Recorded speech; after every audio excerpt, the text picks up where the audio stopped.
I just tell the truth, and telling the truth is crazy in a world full of lies.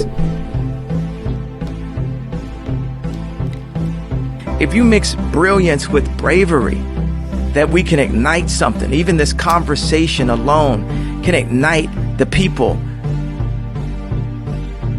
The time is now to express and for people to believe in themselves.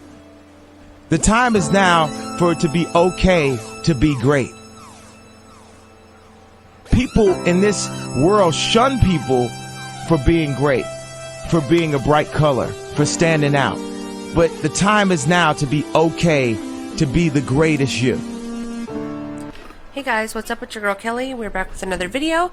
If you're new to my channel, please go ahead and hit that subscribe button for me, guys. If you're into true crime stories, news, and politics, we get into all of those subjects on the regular, and I think you would enjoy the content here. And if you're a returning listener or subscriber, thank you as always for being a friend, guys. I really do appreciate it, and please interact with the channel. It does help me out so very much, and I'm grateful if you would just like the video if you like it. Give me a comment, whatever you can do. I appreciate you. So guys, I wanted to come on here and talk to you guys about this story because I watched a video the other day. This is my first time actually even hearing anything of this. So have you guys ever heard of the Uber driver that went on a killing spree in Kalamazoo, Michigan? If you have, let me know in the comments down below. If not, we're going to get into the story right now. I'm not a killer, and this is what I know that I have killed. Okay guys, so like I said, this took place in Kalamazoo, Michigan, and the perpetrator behind these vicious killings was none other than the man you're looking at here, Jason Dalton.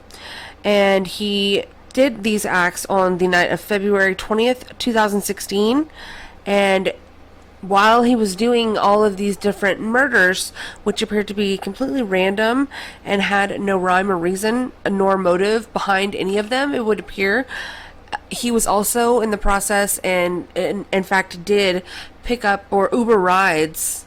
So he was actually married with 2 kids at the time that he committed these acts. He was working also as an insurance adjuster, and he was doing Uber apparently on the side as a way to earn extra income.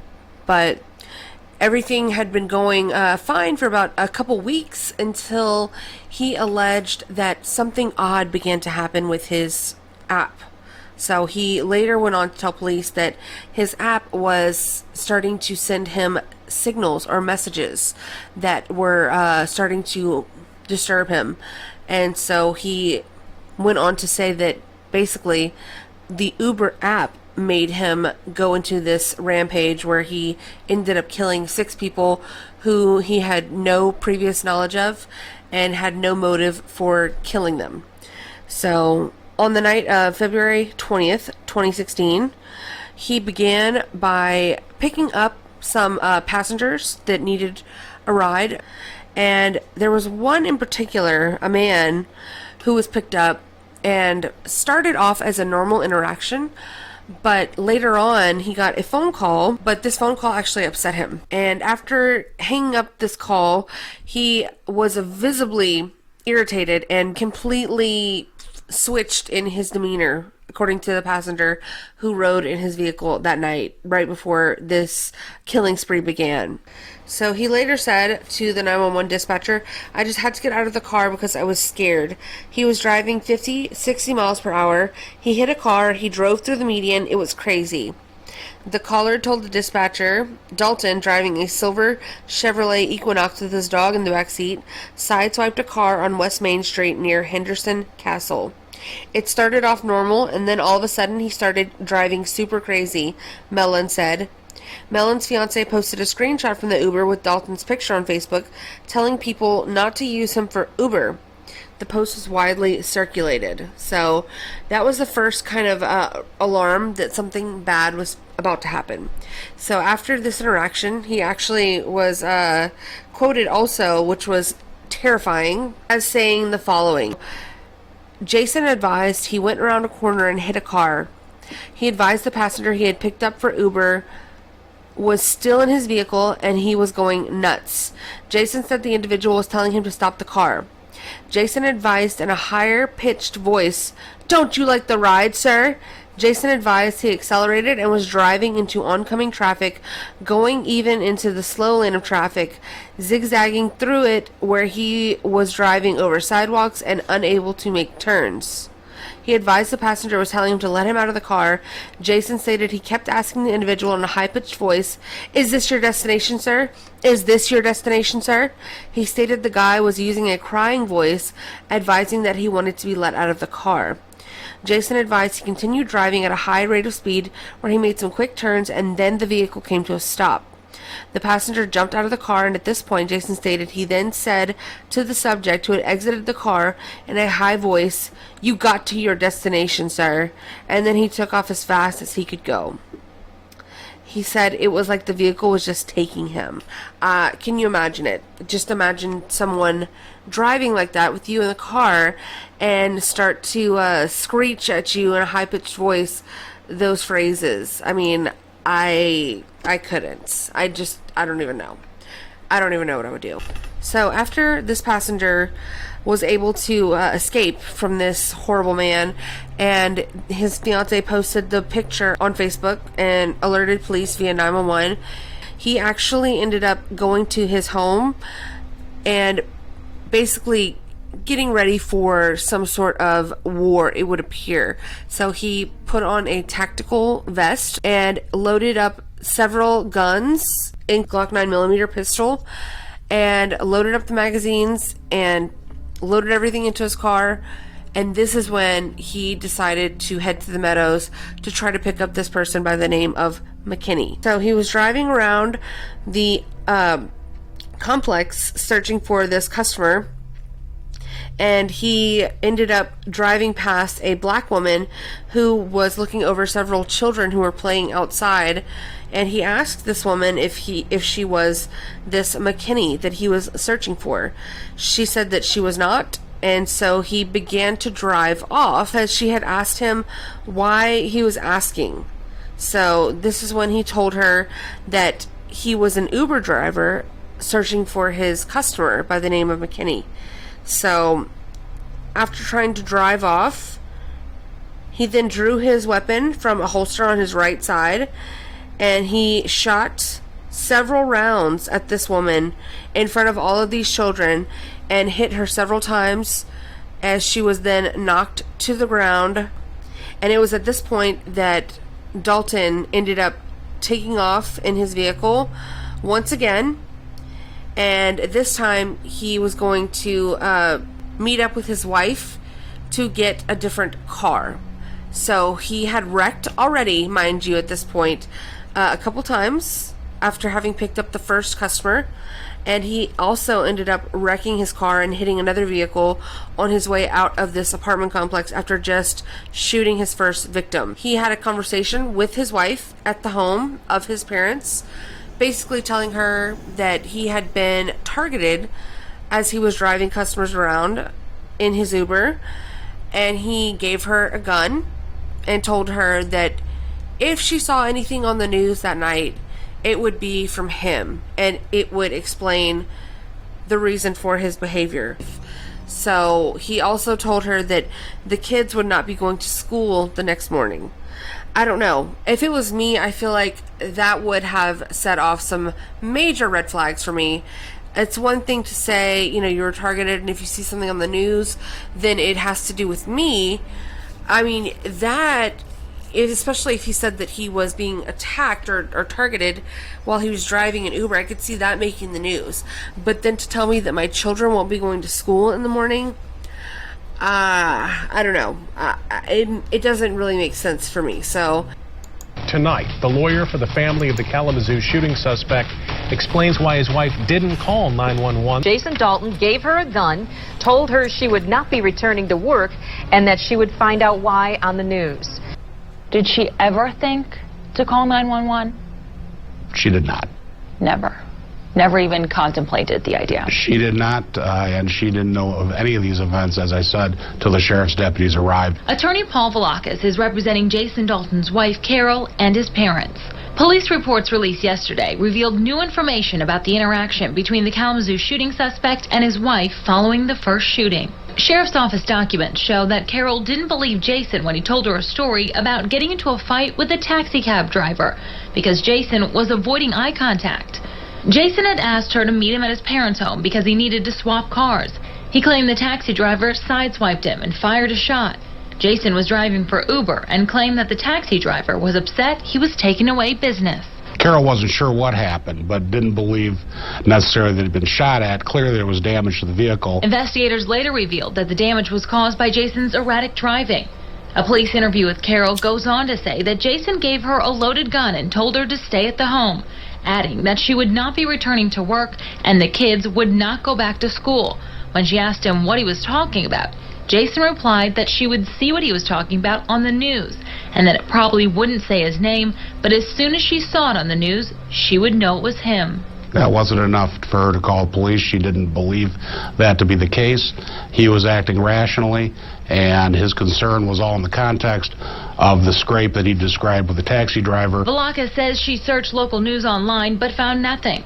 At 8:26, he called and told her not to call her parents. She said to him, I wouldn't call my parents at this hour anyway. It was about 8:30 at night and had no reason to call her parents. An hour and a half later, she says she went to bed. She didn't watch the news that night. She didn't? Oh, no.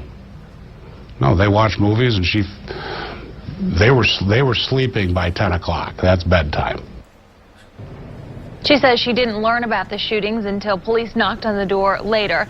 Now, going through police documents, we also learned that Jason Dalton was interviewed by Calhoun County and Taylor Police Department. Calhoun was trying to find out if Dalton was involved in the I-94 and I-96 highway shootings. He has been cleared. We're still trying to learn why. And that is just wild to me. I mean, especially him calling back. Did nothing go off in her brain to think that maybe something's wrong with him? And I'm sorry, if you are, under attack from a taxi driver, and then you leave the house after giving your wife a loaded gun, obviously I'm sure she could see that he also was armed. I don't see how you would let your husband go out like that under those circumstances. And it's one thing to not want to get your husband in trouble with the police. I get it.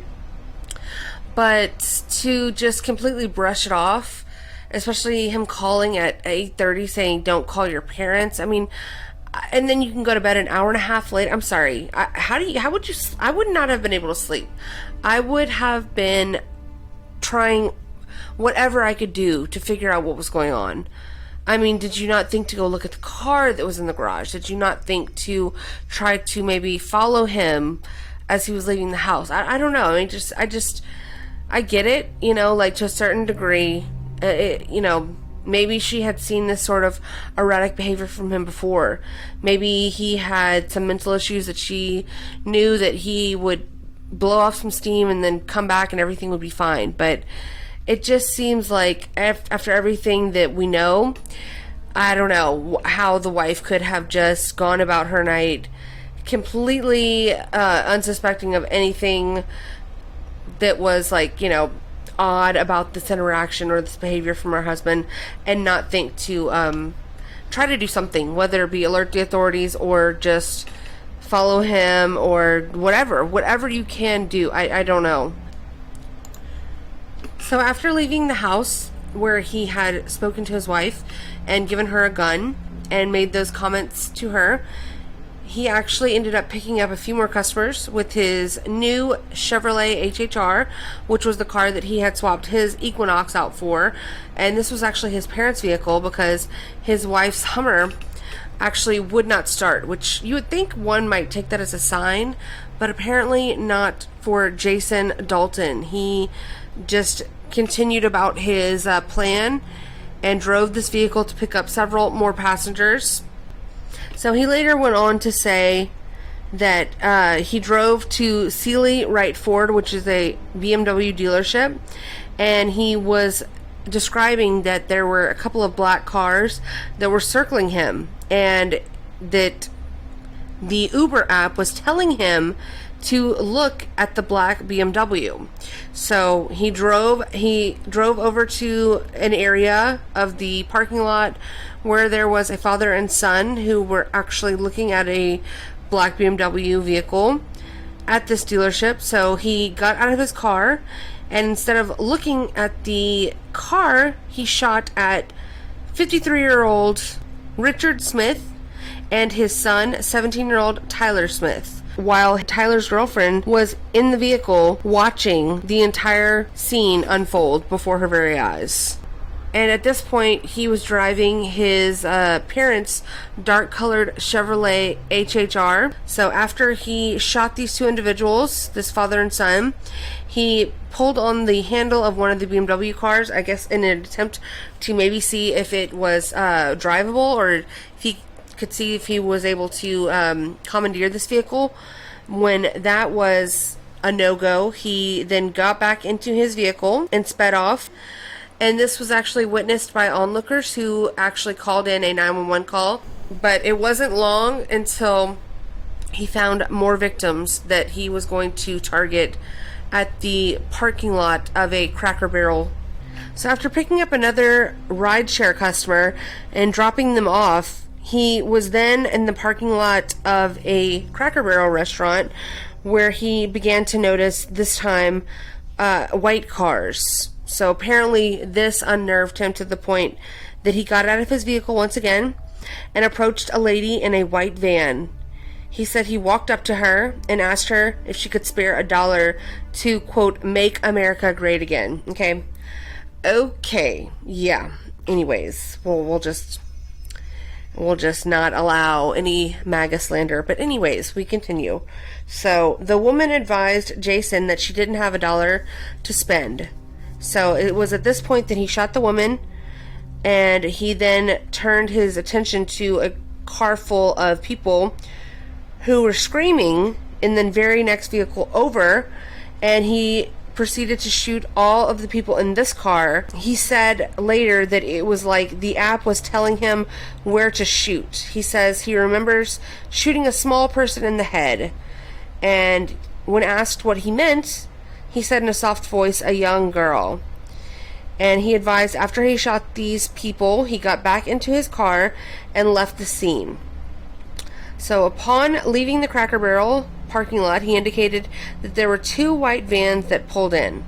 So again, with the paranoia and the spotting of different vehicles that he felt were targeting him, as well as the app, which was enabling him to apparently go on this murderous rampage that he went on. So let's get into now some of the 911 calls. My name. I just got passed by a silver Traverse going southbound on Douglas. Probably every bit of 100 miles an hour. 100 miles an hour. He was in my lane of traffic and then driving in. Did you get the plate, sir? No, he passed me so fast. Okay, southbound on Douglas at where? 911. Yeah, I was just driving down West Main, heading towards 131 from downtown. There was a man going roughly 70, 80 miles an hour, weaving in and out of both lanes of traffic. Okay. Yes, thank you very much. Thank you. Bye-bye. Goodbye. On one. County emergency.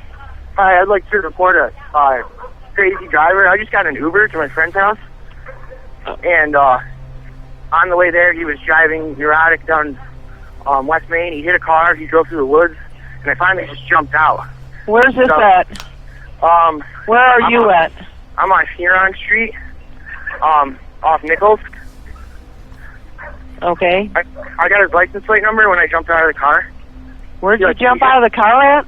No, I mean, he stopped because I was like, this is my destination, this is my destination. So I got out of the car, and it was like a block from where my actual destination was, but I just had to get out of the car because I was scared. He was driving 50, 60 miles an hour. He hit a car. He drove through. Where did they shoot at? County emergency. Yeah, hello, I need a ambulance, police at... Please hurry up. Somebody fire shots. Okay, listen. She on the ground. I don't know if she hurt. Okay, ma'am, give me the number again. in front of in Savannah Trace Townhome. Okay, so female's down. She's been shot. Don't move. Don't move. Okay, where's the person that shot her? I don't know. The car sped off, please. Okay, ma'am, we're going to get the people going there, okay? I just need you to stay on the phone so I can get further, okay? Okay, yep. Okay. I don't believe it's happening out here. Please don't move. Please don't move. They coming, okay? Please don't move. We got the kids. Please don't move. Just stay there. Kalamazoo County 911. Hi, we just drove by the Kia. What road are we on? 94 Business. And a guy just shot some people in the parking lot. Okay. Are you still near the scene? Yeah, we're at the Burger King, a couple of places down. There's a car sitting in the lot. I can't tell. It's some kind of SUV. Okay. Okay. All right. Did you hear shots fired? Is that? Yeah, that's what made us look. And there were two guys. You know, I just want to say, it's said often, and I've said it here on the channel before, these 911 operators, they piss me the hell off sometimes. Like, a lot of times. I mean, just like, and I get that there's procedures, there's protocols, there's like, you know, reasons behind the way that sometimes they come across. But I feel like also sometimes it's just, I don't know if they're just numb to certain things or what the deal is, but like the way she's just like, you know, saying, okay, okay, hello? I mean, I don't know. I just, it's very unnerving. Laying on the ground and one guy pointing a gun at them. All right. Hold on. You're actually within Kalamazoo City jurisdiction. I'm going to transfer you over to them, okay? Okay, thank you. Yep, just stay on the line. 911, where's your emergency? Hi, we're on Business 94. We passed the Kia dealership, and we just passed with somebody shooting a gun at two people lying on the ground. Okay, the Kia dealership where? It's on Business 94 in Kalamazoo. We are pulled into the Burger King, which is a couple businesses down. There's a Tuffy Auto Center. I'm sorry, we're not in the area. Okay, so you're on Stadium Drive? We're close to 131. Okay. I think it's Stadium Drive. Okay. Did you see who the person was that was shooting? No, I just turned because we heard gunshots, and there was a man standing there pointing a gun at two people lying on the ground. We could see the smoke from his gun and hear it as we drove by, and we just pulled in. I don't know, we're probably 150 yards from them. There's an SUV still sitting in the parking lot. Okay, what color is the SUV? It's gray. How many shots did you hear? How many shots? At least 4. Heard 4 shots? Yeah. All right, and you said the people are laying on the ground still? We can't see them. There's cars blocking our way, but the SUV that was parked there is still there. It's running with their brake lights on. The Kia is 4102 Stadium Drive. Okay, what is your name, ma'am? Kalamazoo County 9. I sure like that, yeah. Your hands are done. So this was the scene at the dealership, okay? I'm out with it. I got 2 right now on the ground.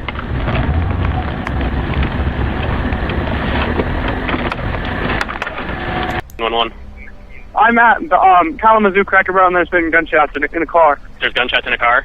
Yes. Okay, well, has anybody been hit? 2 cars have been shot up. There's 3 people in 1 car, and 1 guy is not moving. Do you have a vehicle? Where's the shots fired from? Dad, I got it. We are at Kalamazoo Cracker Barrel. We're at Cracker Barrel, I got that. Where's the vehicle where they were shot from? They're both in the parking lot. They're both in the parking lot? What's the vehicle that fired the gun? It's a blue HHR, dark blue, and it drove off right as we pulled up. Oh, it's a blue HHR? Yes. Do you have a plate or anything? Which way did they go? No, because right as we pulled up, he was pulling out, and he just took off out of the entrance. All right, you said it was a blue HHR, correct? Okay, can I get an ambulance to this? Get an ambulance. Okay. Get an ambulance. All right, are they breathing? 1 is not. Are you guys all okay? Okay, so this 1 car is okay. The other one is a minivan, and the passenger is not moving. Passenger's not moving? No. Okay, and this was the scene at the Cracker Barrel where they were responding about 20 minutes after the shooting at the dealership. And they pulled up to find these 2 vehicles full of victims, all of which were dead except for, miraculously, the 14-year-old girl, who, although being shot in the head, had survived, and they were able to then revive and bring to the hospital. So these were the two cars that were targeted and shot by this suspect. They got multiple shots fired into a vehicle. Looks like I got 135. At least 135. With two. Clear none. A couple of 28. Ocean 300 Victor 6-1 and 3 Zebra Victor 2-9. Looks like I got another 35 in a secondary vehicle.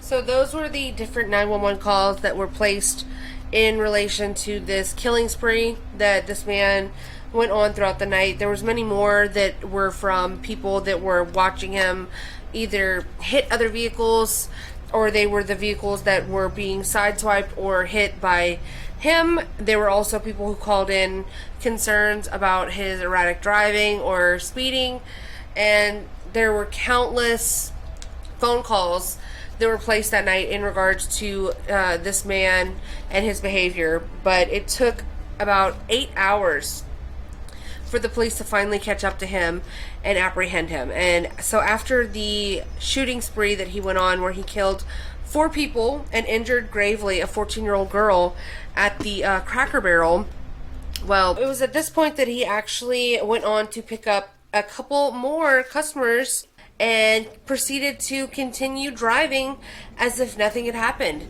And he was able to actually drop off several more people without incident before finally being apprehended by the police. So let's look at the surveillance camera of him finally dropping off his last ride. Thanks for joining us on this busy Friday night. I'm Derek Francis. And I'm Michelle DeSalms. New pictures and new video into our newsroom tonight from both the night of the mass shootings in Kalamazoo and after, as police collected evidence. So this is video from outside the Radisson Hotel in Kalamazoo. You can see that black Chevy HHR, the one that Jason Dalton was driving that night, pull up in front of the hotel. A group of people getting out. One person in that car was a man from Indianapolis who told us that he called for an Uber ride after he had learned of the shootings. He thought a ride was a safer option.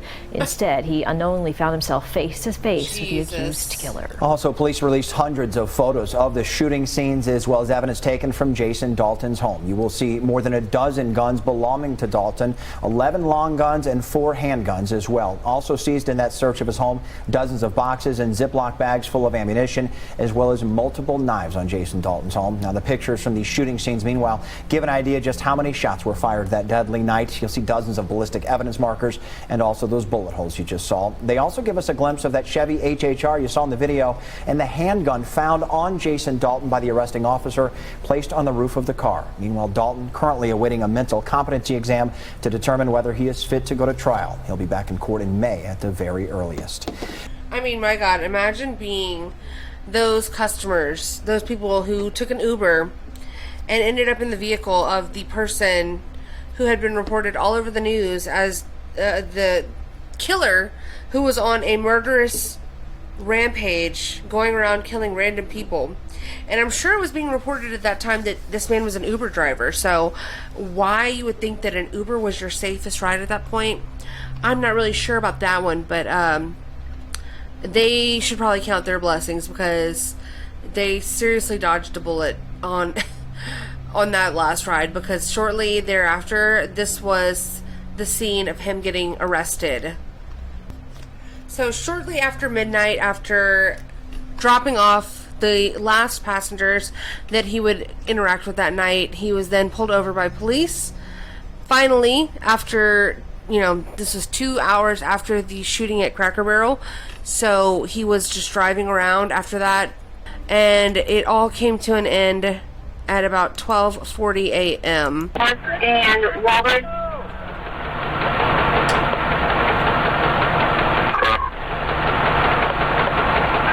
4152, 1030, interface for shots fired. Check your location. Bro, which route you want to do it? Alright, ready?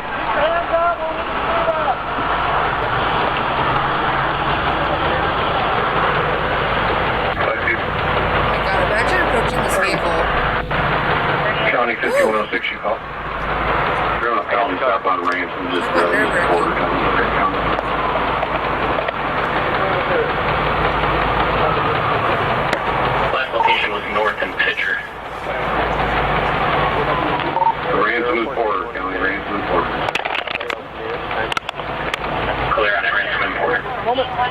in your pockets at all? Multiple cars on film.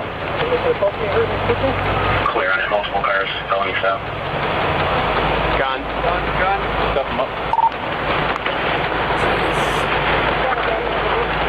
Yep. Yeah, I'm fire. You didn't come through. 0 John King Henry. We got one in custody. One weapon Off of him. Jason Brand. Don't please say what I see one weapon off of him. So next I want to show you guys just a portion of the interrogation footage from after that arrest was made.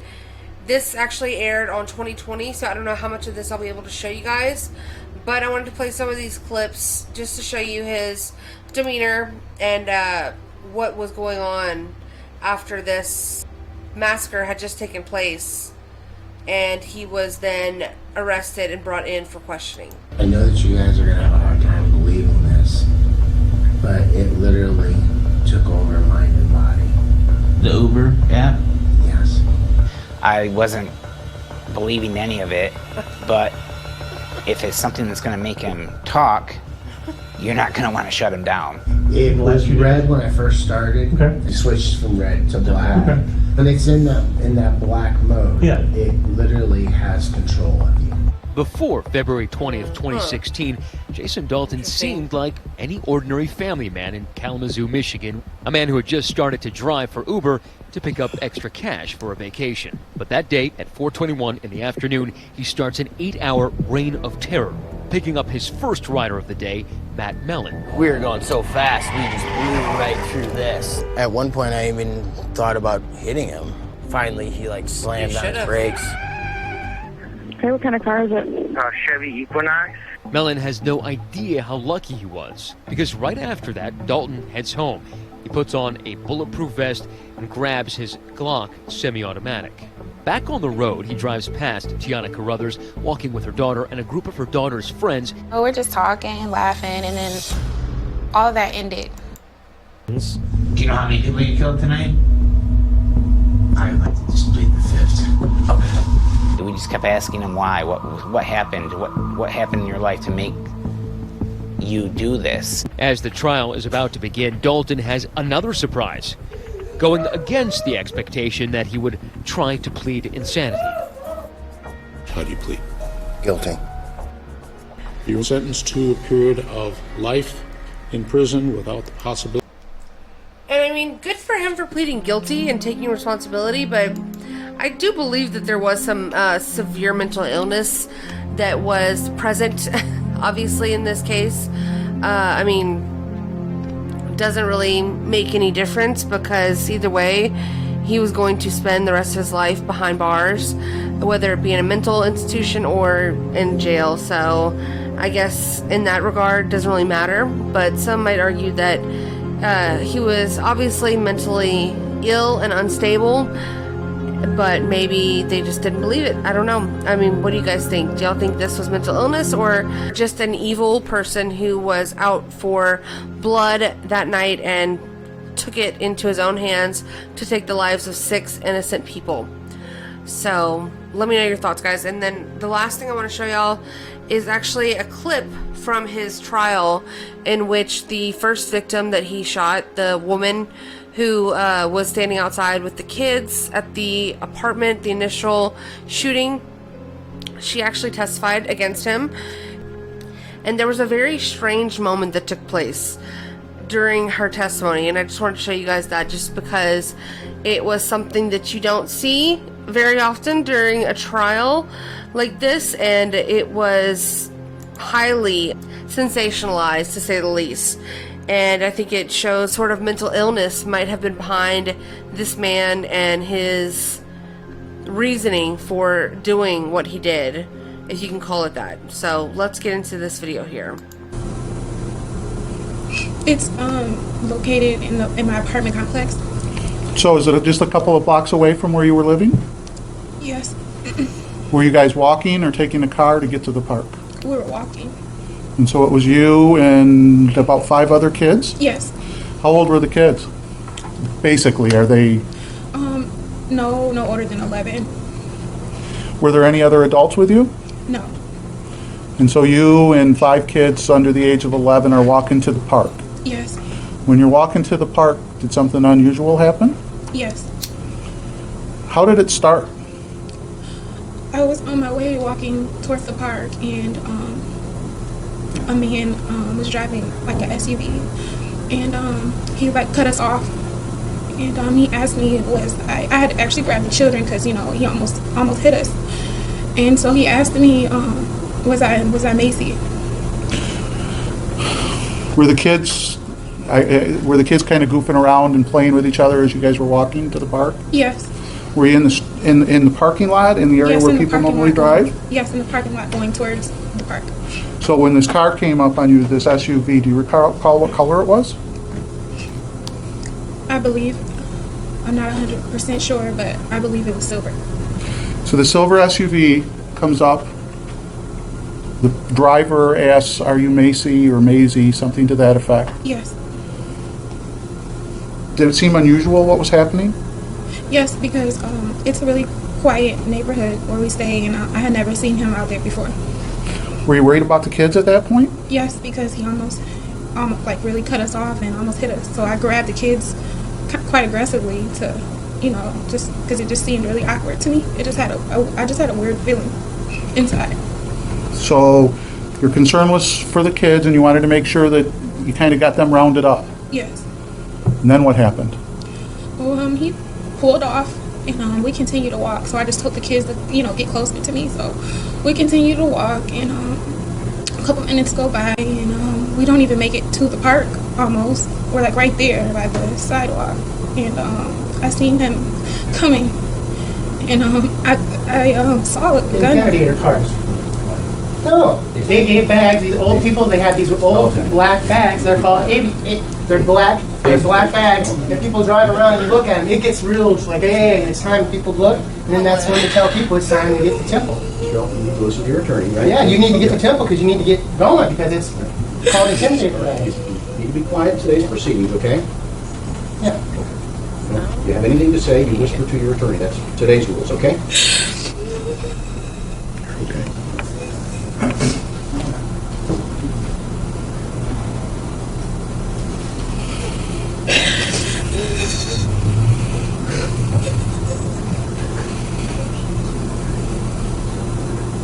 So Ms. Carruthers, are you okay? Or do we need to take a minute?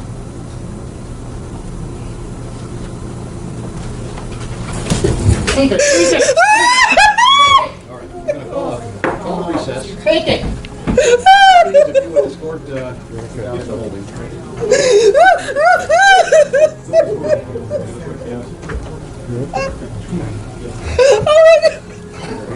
Look here, honey. You okay? You okay?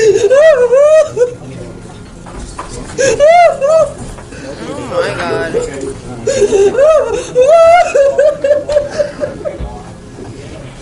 Jeez.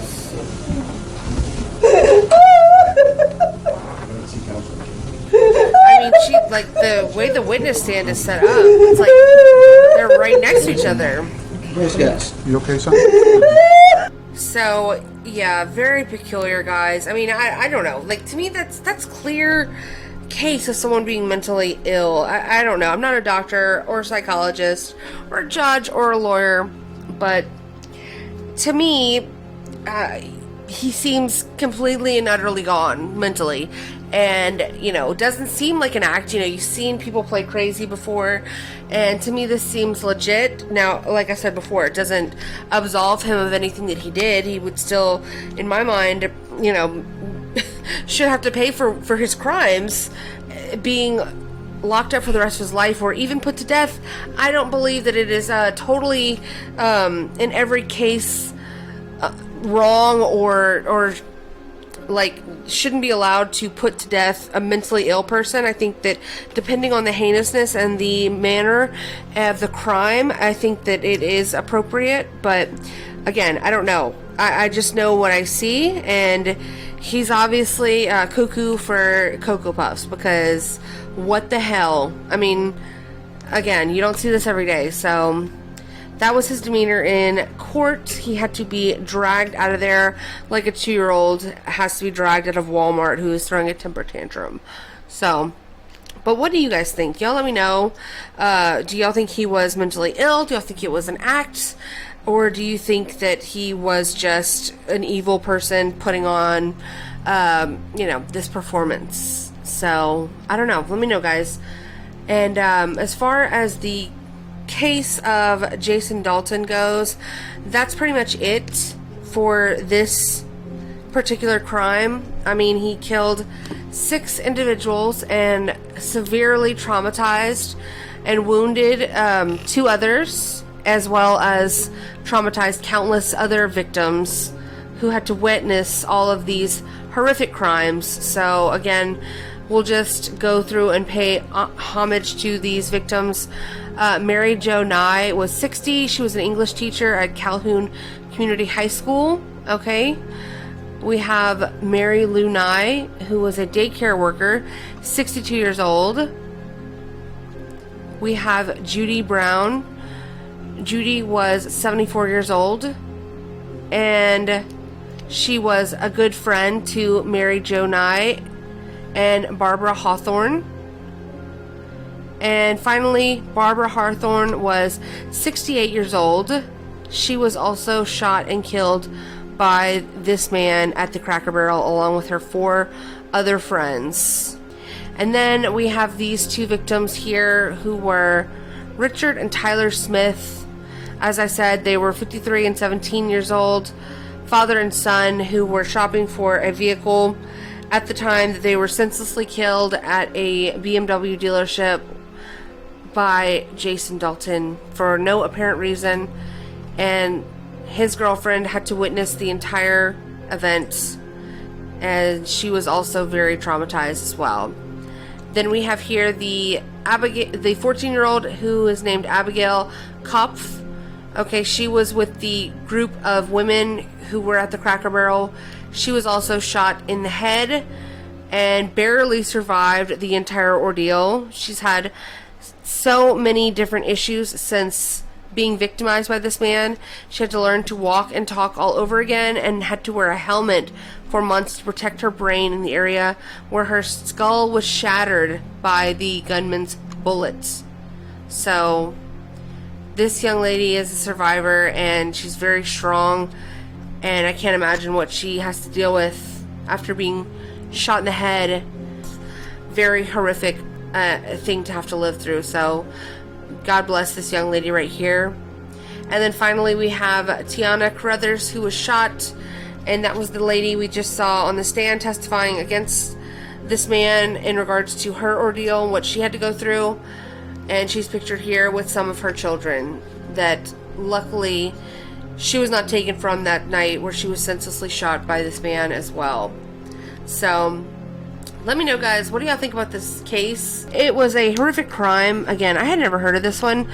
Had y'all heard of this mass shooting spree that this man went on back in 2016? Let me know, guys. What are your thoughts on this case? And like the video if you liked it. Please subscribe to the channel. Go follow me on Twitter if you could. Do all of those things. I would greatly appreciate you guys. And y'all let me know, guys. Until next time, y'all please stay safe out there. Take it easy. And I will see you guys later. All right. Bye. I just tell the truth. And telling the truth is crazy in a world full of lies. If you mix brilliance with bravery, that we can ignite something. Even this conversation alone can ignite the people. The time is now to express and for people to believe in themselves. The time is now for it to be okay to be great. People in this world shun people for being great, for being a bright color, for standing out. But the time is now to be okay to be the greatest you.